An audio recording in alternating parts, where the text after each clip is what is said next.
तो दो अहम ऐलान आज प्रधानमंत्री नरेंद्र मोदी ने खास मौके पर किए लाल किले की प्राची से, जिस पर हम चर्चा भी करेंगे। हमारे साथ तमाम मेहमान जो है वो जुड़ चुके हैं। स्वागत कर लेते हैं। हमारे साथ आरएलडी प्रवक्ता है निशा चौधरी जी, हमारे साथ मोहम्मद आसिफ है जो कि कांग्रेस प्रवक्ता है, और निरंजन पोद्दार साहब है जो कि राजनीतिक विश्लेषक है। आप सभी मेहमानों का बहुत बहुत शुक्रिया। निरंजन जी, यूसीसी को सेकुलर सिविल कोड बताया है, क्या ये माने कि विपक्ष को निशाने पर लेने की कोशिश की प्रधानमंत्री ने? चूंकि सांप्रदायिकता के आरोप लगते रहे भारतीय जनता पार्टी पर, तो अब ये कहा जा रहा है कि संविधान के अनुरूप है और सबको समान कानून का पालन करना जरूरी होना चाहिए।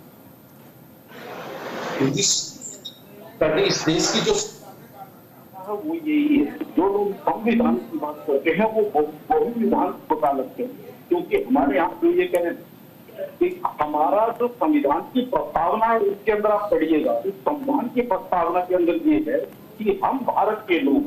न जाति के आधार पे, न के आधार पे, धर्म के आधार पे, न क्षेत्र के आधार पे, भाषा के आधार पे हमारे सबके समान अधिकार है। तो उसके बाद मुझे एक बात बताइए, ऐसे क्या होता है कि इस देश का, मैं कई बार इस बात को कहता हूँ कि भारत वाहिद देश है कि जहाँ पे बहुसंख्यक समाज के बाद कहता है कि हम समान अधिकार देंगे, जबकि आप देखेंगे तो मेरे विषयों के अंदर लड़ाई बात की चलती है कि अल्पसंख्यक मानते हैं कि हमें समान अधिकार चाहिए। और यहाँ पे जिस तरीके से जब भी बात करते हैं, किसी की बात करते हैं, या आज जिस तरीके से प्रधानमंत्री ने सेकुलर कोड की बात करी है, तो ये इसको सांप्रदायिकता के ऊपर तो लेके जा रहे हैं। इसके अंदर एक बात बताइए, जाति भारत का उस चीज से क्या मतलब है? ये तो जो हमारे तो संविधान निर्माता थे उन्होंने जिस तरीके से हमारे को संविधान के अवधारणा विकसित करी, उसी के अंदर जो उसके बाद के जिसको कहते हैं कि सिस्टिक लर्निंग के चलते एक विशेष, जिसको कहते हैं किसी एक समुदाय को विशेष वर्ग का दर्जा दे दिया गया, यानी कि आप इस देश के स्पेशल कैटेगरी आपको, तो उसको कम करने के लिए अगर कहा जाता है अगर किसी एक व्यक्ति का तुष्टिकरण हो, वो सांप्रदायिकता है या उनको समान अधिकार दिए गए, सबसे समान दायित्व रखे गए, वो स्टेटमेंट में आप स्वयं बताइए। और रही बात की निश्चित से आपको बता रहा हूँ, आज जिस तरीके से प्रधानमंत्री ने लाल किले पे इस बात को जिक्र किया है, ये किसी प्रधानमंत्री की, मैंने जिंदगी में पहली बार को प्रधानमंत्री ऐसा देखा जिससे इतना बड़ा और इतना होटल लाल किले की पार्टी पे दिया और उसके बीचों को एक संदेश दिया कि भारत जो है अब जिस तरीके जिस स्पीड से आगे बढ़ रहा था उसी स्पीड से आगे बढ़ेगा। आप लोग ये प्रयास लगा रहे थे कि ये 300 वाला मोदी थी, 240 वाला मोदी, लेकिन 240 वाला मोदी थी, उसके अंदर भी भार वोटिंग हुई है, उनका भी लक्ष्य मुक्त हुई है 2047 तक भारत को विकसित राष्ट्र बनाना। जबकि जिस तरीके से प्रधानमंत्री ने बात की, लेकिन मोनिका जी कही तो इस देश के अंदर रह करके इस देश का भला नहीं चाह रहे हैं, इस देश के दुश्मनों की तरह काम कर रहे हैं। जिस तरीके से हम आज एक वैश्विक समस्या है, आज के विश्व के अंदर समस्या, जिस तरीके से एक नई समस्या उत्पन्न हो रही है, चाहे हमारे पड़ोसी इनको भी आप देख लीजिए। ऐसी स्थिति अगर भारत के अंदर इस तरीके की राजनीति होगी जहाँ पर इसको कहते हैं भरमाने की, भटकाने की, लड़ाने की बात, जो कि तो निश्चित रूप से मोनिका जी वो देश कभी भी आप शांति करें कि उस देश का भगवान मालिक होता है। वास्तविकता ये है कि आज की जिस तरीके से हर बात के अंदर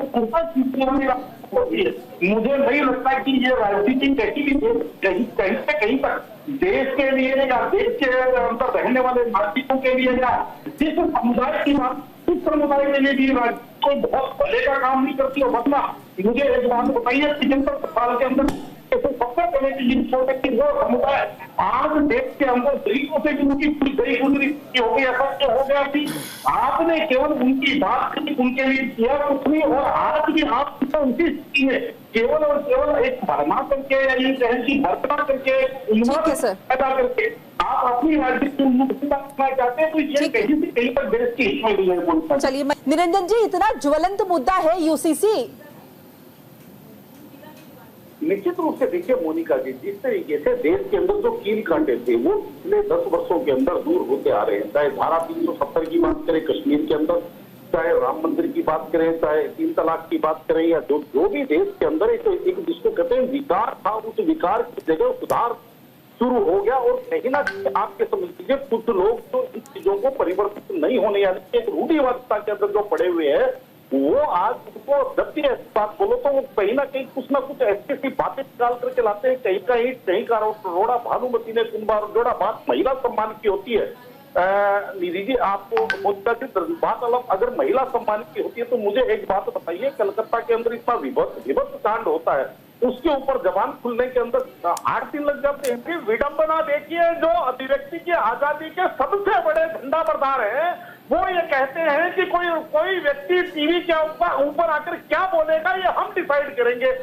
ये लोग वो हैं जो कहते हैं अभिव्यक्ति की आजादी है, इसको जो कहता है भारत तेरे टुकड़े होंगे, और यहाँ पे राजनीतिक जो हम स्क्रिप्ट तुम्हें लिख करके देंगे उस स्क्रिप्ट पे तुम्हें बोलना है। यार कहां से लाते हो इतना दोहरा मापदंड? आपने अपनी बात रखी, मैं अपनी बात रखा हूं, मेरी बात के बाद में अगर आपको मेरी कोई बात अप्रिय लगे, मेरी बात कोई झूठ लगे, लेकिन वास्तविकता ये है मोनिका जी कि मेरा मन भाया तो कुत्ता काट के खाया, कुछ भी बोलना। जिस तरीके से अभी महिला सम्मान के ऊपर बात कर रहे हैं, एक राष्ट्रीय पार्टी के यूथ विंग के राष्ट्रीय अध्यक्ष के ऊपर महिला उत्पीड़न का उनके ऊपर मुकदमा चल रहा है। एक बात करूं जी जी जी, जल्दी पूरी कीजिए सर, 20 सेकंड हाँ, जी। तो कहने का तात्पर्य ये है मोनिका जी, वास्तविकता ये है कि इस देश की जो जड़वत समस्याएं हैं उनके ऊपर जब चर्चा होने लगती है तो पता नहीं कुछ लोगों को क्यों पेट में दर्द होता है। मैं तो बार बार एक ही बात कह रहा हूं कि अगर इस देश को वैसे ही चलाना है जैसा ये देश 1960 में, बात यूसीसी की कर रहे हैं, मुझे एक बात बताइए, गोवा के अंदर पिछले 50 वर्ष से यूसीसी है, क्या वहां मुसलमान नहीं रहते, वहां क्रिश्चियन नहीं रहते, वहां ईसाई नहीं रहते, वहां हिंदू नहीं रहते, बौद्ध नहीं रहते, कौन नहीं रहता वहां पे? किसका धर्म खतरे में आ गया गोवा के अंदर? एक नाम बताइए मेरे को। लेकिन वास्तविकता क्या है कि लोगों को एक आंदोलन, आप सभी का बहुत बहुत शुक्रिया।